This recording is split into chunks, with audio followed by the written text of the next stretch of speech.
अकबर का साला हमेशा से ही बीरबल की जगह लेना चाहता था।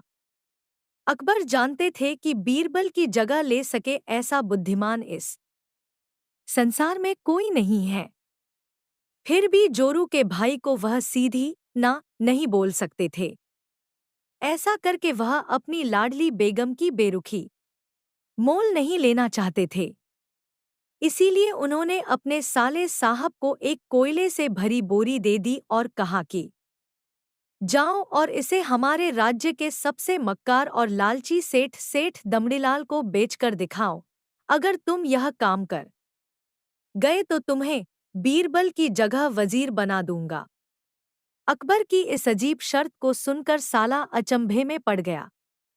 वह कोयले की बोरी लेकर चला तो गया, पर उसे पता था कि वह सेठ किसी की बातों में नहीं आने वाला, ऊपर से वह उल्टा उसे ही चूना लगा देगा। हुआ भी यही। सेठ दमड़ीलाल ने कोयले की बोरी के बदले एक ढेला भी देने से इनकार कर दिया। साला अपना सा मुंह लेकर महल वापस लौट आया और अपनी हार स्वीकार कर ली।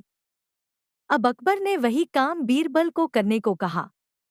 बीरबल कुछ सोचे और फिर बोले कि सेठ दमड़ीलाल जैसे मक्कार और लालची सेठ को यह कोयले की बोरी क्या मैं सिर्फ कोयले का एक टुकड़ा ही 10,000 रुपए में बेच आऊंगा। यह बोलकर वह तुरंत वहां से रवाना हो गए। सबसे पहले उसने एक दर्जी के पास जाकर एक मखमली कुर्ता सिलवाया, हीरे मोती वाली मालाएं गले में डाली, महंगी जूती पहनी और कोयले को बारीक सुरमे जैसा पिसवा लिया। फिर उसने पिसे कोयले को एक सुरमे की छोटी चमकदार डिब्बी में भर लिया।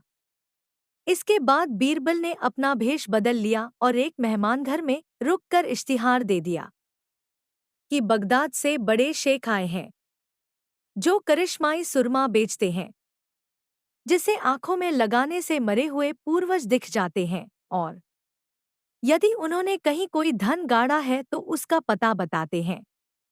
यह बात शहर में आग की तरह फैली। सेठ दमड़ीलाल को भी ये बात पता चली। उसने सोचा जरूर उसके पूर्वजों ने कहीं न कहीं धन गाड़ा होगा। उसने तुरंत शेख बने बीरबल से संपर्क किया और सुरमे की डिब्बी खरीदने की पेशकश की। शेख ने डिब्बी के 20,000 रुपए मांगे और मोल भाव करते करते 10,000 में बात तय हुई। पर सेठ भी होशियार था। उसने कहा, मैं अभी तुरंत ये सुरमा लगाऊंगा और अगर मुझे मेरे पूर्वज नहीं दिखे तो मैं पैसे वापस ले लूंगा। बीरबल बोला, बिल्कुल आप ऐसा कर सकते हैं। चलिए शहर के चौराहे पर चलिए और वहां इसे जांच लीजिए।